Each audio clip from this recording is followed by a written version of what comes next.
Quero cumprimentar a todos nesta hora com a paz do Senhor Jesus.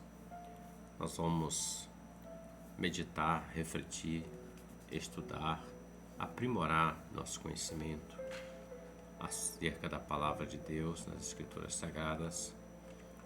Hoje nós vamos estudar um assunto chamado tentação. A tentação, por intermédio da tentação, o pecado ele entrou no mundo.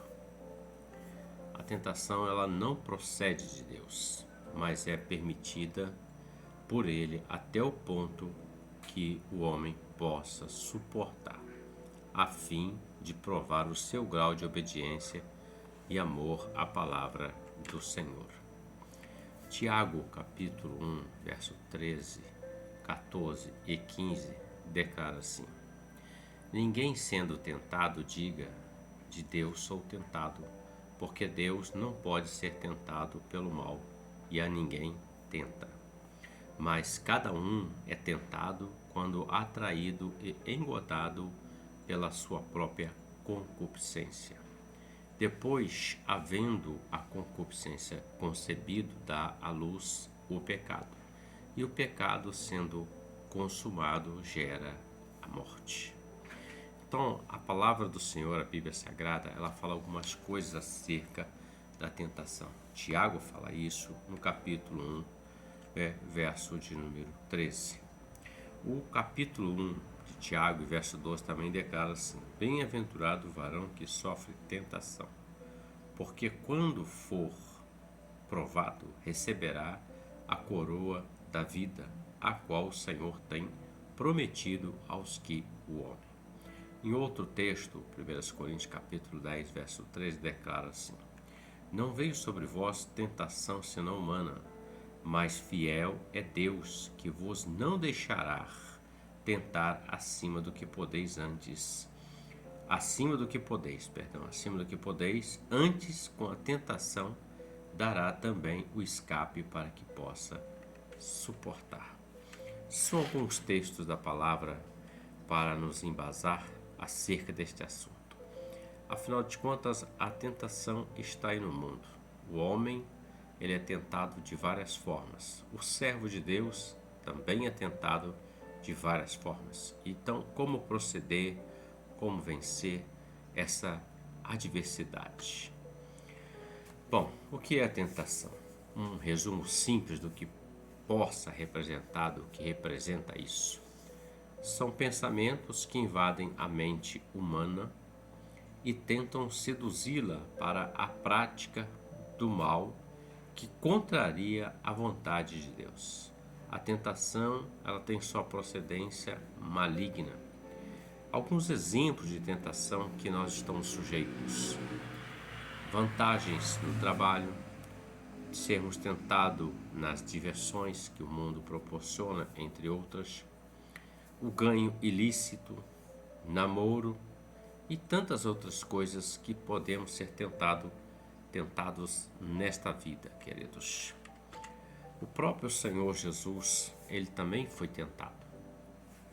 Em Mateus capítulo 4, 3 ao 4, declara assim: E chegando-se a ele o tentador disse: Se tu és o Filho de Deus, manda que estas pedras se tornem em pães. E disse-lhe: Se tu és o Filho de Deus, lança-te daqui abaixo, porque está escrito: Aos seus anjos dará ordens a teu respeito, e tomar-te-ão nas mãos, para que nunca tropeces em alguma pedra. Isso no verso 6. Verso 8 e 9 declara assim: Novamente o transportou a um monte muito alto e mostrou-lhe todos os reinos do mundo e a glória deles. E disse-lhe: Tudo isto te darei se prostrado me adorares.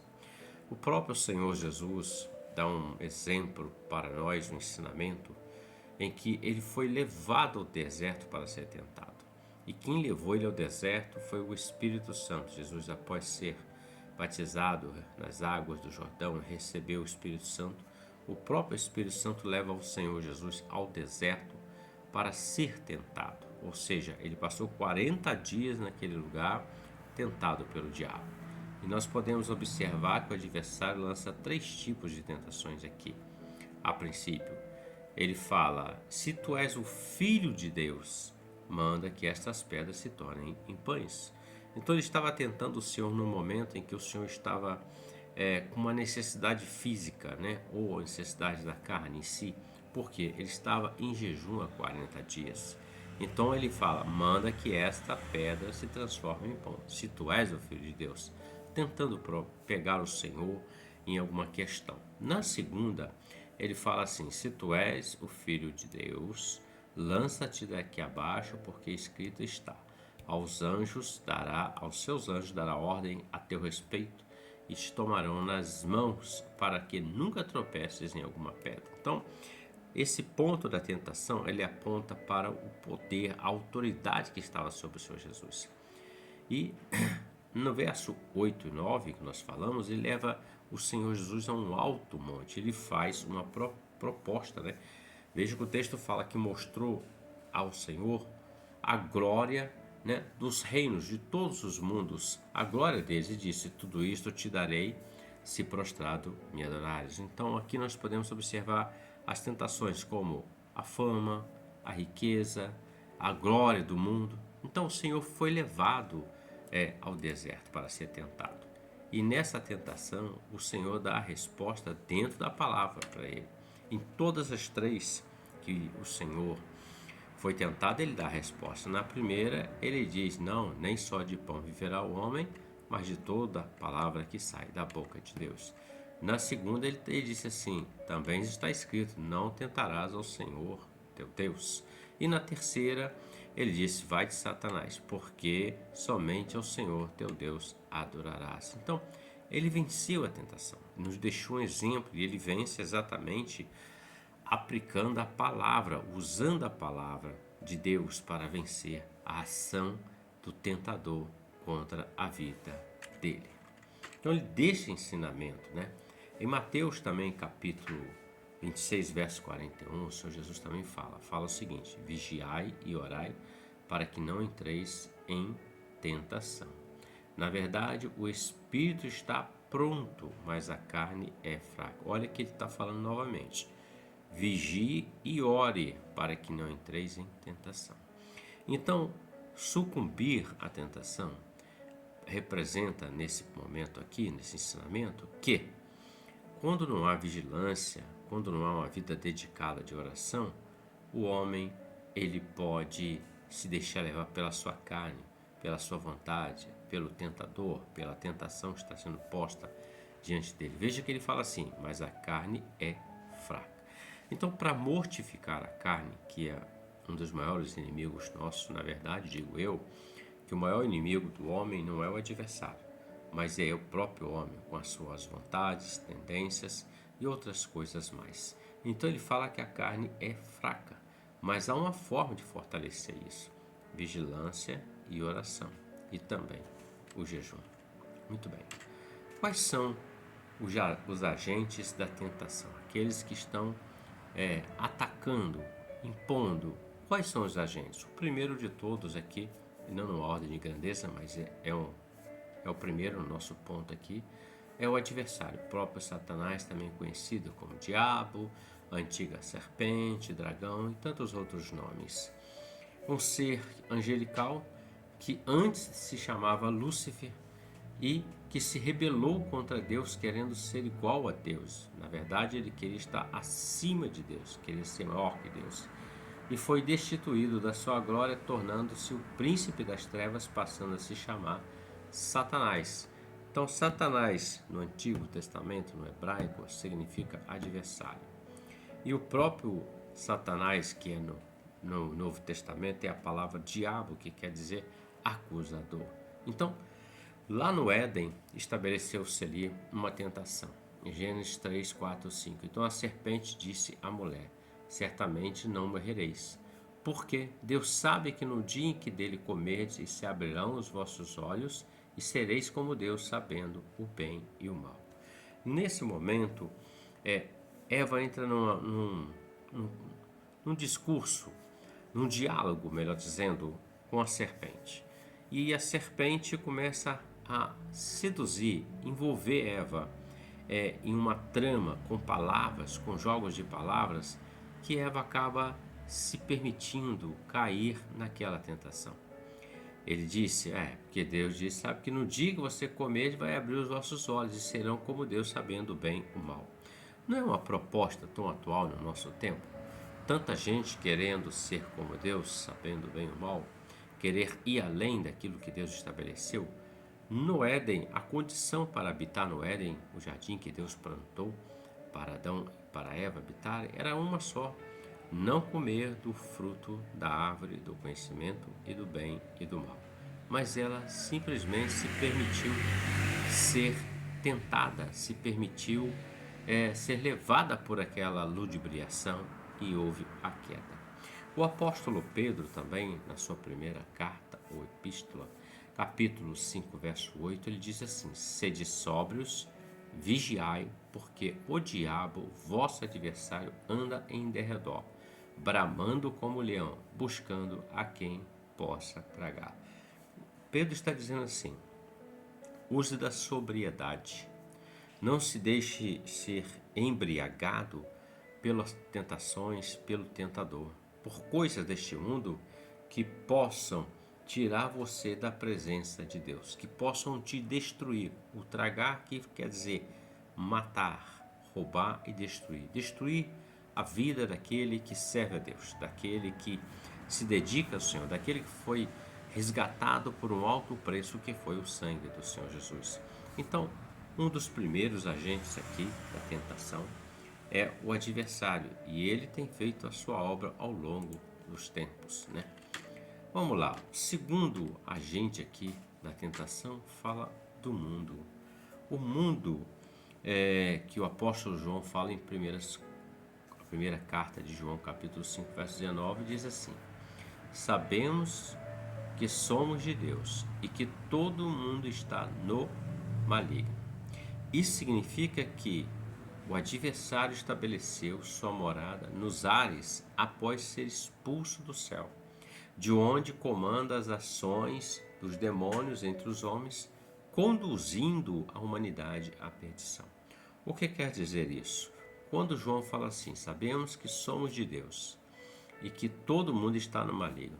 O mundo aqui não é o mundo físico, é um mundo com seu sistema, onde Paulo fala que o príncipe das trevas tem cegado o entendimento das pessoas para que não venham para a luz, não conheçam o Senhor Jesus. Então, o mundo tem a sua prática, o seu sistema, a sua forma de viver, a sua maneira de agir diante de muitas situações. Então, é sobre isso que João está dizendo: olha, sabemos que somos de Deus e que todo mundo está no maligno. Então, quem não está com Deus está no mundo. Quem está no mundo está sob debaixo da ação do adversário. Mas aqueles que servem o Senhor e lhe obedecem estão debaixo da ação do Espírito Santo do Senhor, o Espírito que vivifica. Tito, capítulo 2, Paulo escrevendo essa carta a Tito, no capítulo 2, dos 6 ao 10, ele enumera algumas tentações impostas pelo mundo. Estão aí no mundo, e isso pode levar o homem a cada vez mais se afastar do Senhor. A corrupção, mentira, as más obras, tudo está no capítulo 2, do 6 ao 10 de Tito. A linguagem chula, palavrões e tantas coisas. Parece que no diálogo comum hoje, o falar palavras chulas virou o linguajar comum, mas não é. Diante da palavra de Deus, isso está errado. Desobediências, fraudes e tantas outras coisas. Se nós fôssemos aqui enumerar demais coisas, nós gastaríamos muito tempo e assim mesmo nós não cessaríamos de enumerar isso, não chegaríamos ao montante total. Gastaríamos tempo. Então, o mundo tem tudo isso.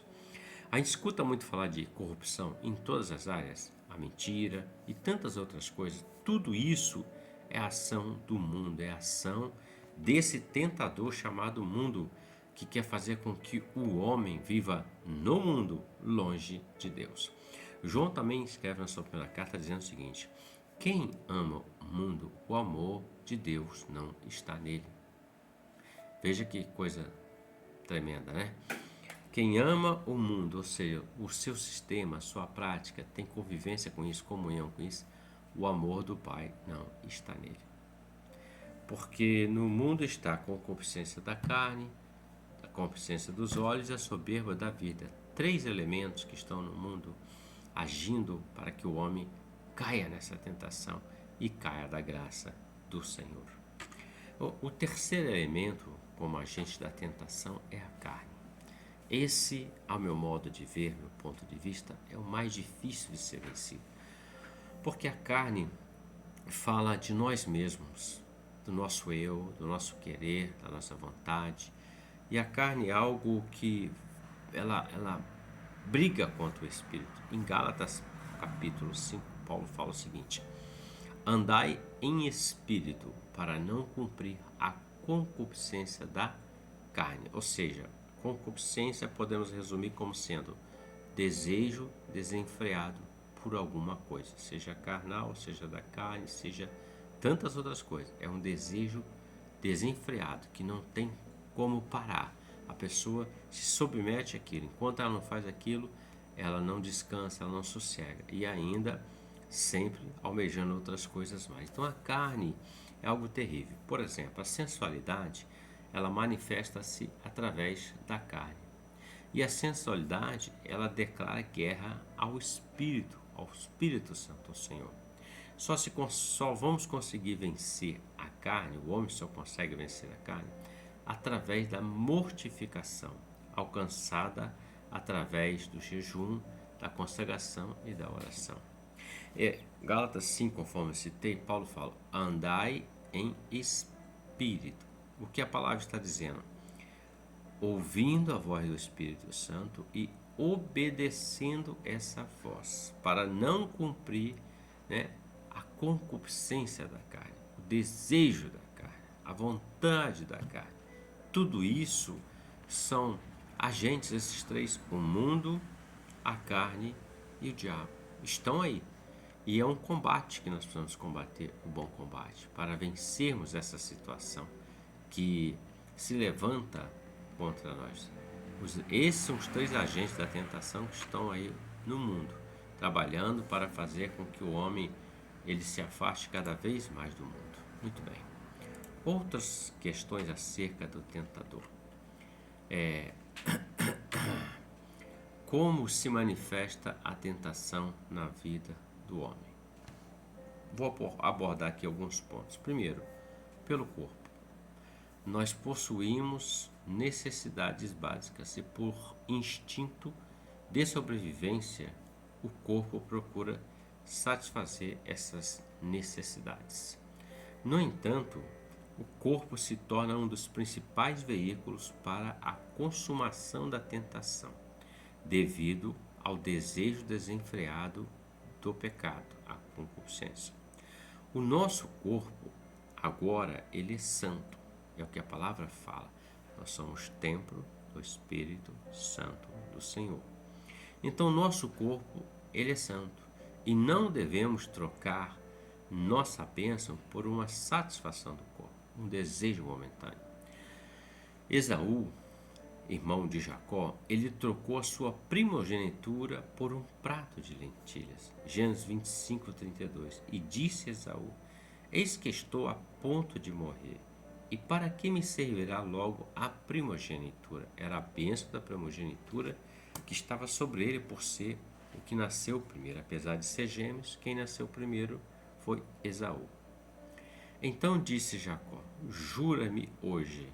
E jurou-lhe e vendeu a sua primogenitura a Jacó. Então veja bem, a tentação se manifesta primeiramente no corpo, para que o homem ele se desfaça daquilo que Deus deu para ele. A salvação, a santificação faz parte, a palavra, as bênçãos do Senhor. Então, quando o homem permite essa ação, o corpo dele vai falar muito forte, a carne dele vai falar muito forte, o desejo fala muito forte. Veja que Esaú, ele entendia que a bênção da primogenitura era algo divino, era algo que vinha passado de pai para filho, geração por geração. E cabia a responsabilidade do primogenitura cuidar do povo, da família em si. Ele tinha a bênção dobrada, mas ele tinha a responsabilidade de cuidar da família. Mas Esaú resolveu trocar aquilo por um prato de lentilha. Pensem comigo. Ele comeu aquele prato de lentilha, satisfez a sua vontade e fome. Mas passou-se algumas horas depois e ele teve fome novamente. Então aquilo não adiantou em nada na vida dele. Então tem muitos trocando a vida, trocando as bênçãos de Deus, a salvação, por um prato de lentilha, um desejo momentâneo. Também se manifesta pela alma. A alma se manifesta com o mundo exterior através dos sentidos. Quais são os sentidos? O olho, que é a visão, o olfato, o paladar, o tato e a audição. Então veja, os sentidos que Deus colocou ao homem é a forma como esse corpo ele tem contato com o exterior. A mão você toca, você sente. O olfato, um cheiro, você distingue que tipo de cheiro que é aquilo. A visão faz com que você olhe, desperte. Por exemplo, Jesus fala que se nosso corpo for bom, se nosso olho for bom, melhor dizendo, todo o nosso corpo será bom. Mas se o nosso olho for mau, tenebroso será o nosso corpo. Então, a alma, ela se manifesta com o mundo exterior através dos sentidos. Em 2 Coríntios capítulo 11, verso 3, Paulo fala da necessidade da alma ser lavada pela palavra de Deus. Ele diz: mas temo que como a serpente enganou Eva com a sua astúcia, assim também sejam de alguma sorte corrompidos os vossos sentidos, se apartarem da simplicidade que há em Cristo. A alma, ela tem sede. O salmista diz: a minha alma tem sede, sede do Deus vivo. Quem criou a alma foi o próprio Senhor. Ele soprou na narina dos homens e o homem foi feito alma vivente. Então, a nossa alma se manifesta ao exterior pelos sentidos. E a gente precisa tomar muito cuidado com isso para que nós não caiamos em tentações. Terceiro, como se manifesta a tentação? Nós vimos o corpo e nós vimos pela alma. Agora vamos ver pelo espírito. O espírito e a alma são inseparáveis e constituem o homem interior. Se o homem não for convertido, os dois elementos que o compõem, alma e espírito, contribuem para a consumação do pecado através do corpo. Hebreus 4,12 diz assim: alma e espírito têm de ser lavado pela palavra, porque pela palavra de Deus é viva e eficaz, e mais penetrante do que espada alguma de dois gumes. Ela penetra até a divisão da alma e do espírito, e das juntas e medulas, e é apta para discernir os pensamentos e intenções do coração. Veja, a palavra penetra até o profundo do homem, a divisão da alma e do espírito, é onde o homem decide servir a ele, servir a Deus, obedecer a Deus, obedecer às suas vontades, contrária à palavra do Senhor. É o ponto de decisão. A palavra é uma espada, ela penetra e vai até aquele ponto para testar o homem. Pois bem, Paulo também fala em 1 Coríntios 11, diz assim, quando ele fala da ceia do Senhor: examine, pois, o homem a si mesmo. Esse autoexame é importantíssimo para nós que façamos, porque aí nós vamos começar a avaliar sinceramente se nós estamos conforme Deus quer ou não, conforme a palavra de Deus. Seguindo, como vencer a tentação? Primeiro, resistindo. Tiago escreve no capítulo 4, verso 7: sujeitáveis, pois, a Deus, resisti ao diabo e ele fugirá de vós. Ou seja, permita a sujeição de Deus e resista ao diabo, e aí haverá vitória contra a tentação. Segundo, fugindo, devemos ocupar nossas mentes na realização de coisas boas e na leitura da palavra do Senhor para que o inimigo Não se aproveite da mente vazia e nos induza à tentação. Já há um ditado que diz: mente vazia, oficina do adversário. Terceiro, nos reavaliando. Devemos a cada dia fazermos uma introspectiva do nosso crescimento espiritual, ou seja, olhar para dentro de nós, reavaliando sempre aquilo que tem nos impedido de termos uma comunhão maior com os irmãos e uma intimidade maior com o Pai. 1 Pedro, capítulo 1, verso 16, está escrito assim: porquanto escrito está, sede santos, porque eu sou santo. O termo santo representa ser separado. Separado de quê? Do mundo, das suas práticas, da vontade da carne, separado dos desejos pecaminosos. Separado quer dizer, você vai se separar de tudo aquilo que contamina, que é contrário à palavra, e vai se dedicar, viver ali para que, diante do Senhor, agradando o Senhor Deus, obedecendo a sua palavra. Então temos 3 pontos como vencer a tentação. Primeiro, resistindo e sujeitando a Deus. Segundo, fugindo da aparência do mal, ocupando a nossa mente com as coisas do Senhor. Terceiro, o que lemos aqui, fazendo uma reavaliação, se o que estamos fazendo realmente está nos trazendo crescimento espiritual ou declínio espiritual.